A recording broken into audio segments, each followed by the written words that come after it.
Hello everyone, welcome back to the channel. This is Pardeep Sharma, and in this video we will learn the weekdays in Japanese. And about the weekdays of Japanese is interesting thing here that every day of week is denoting a symbol of nature. So guys, let's know about it. Let's get started.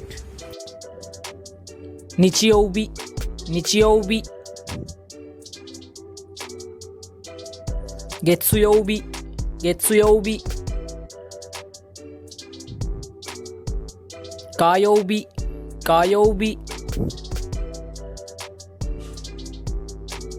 Suiyoubi, Suiyoubi.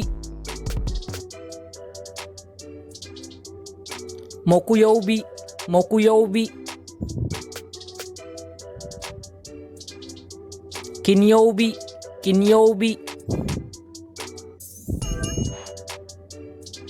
Doyoubi, Doyoubi.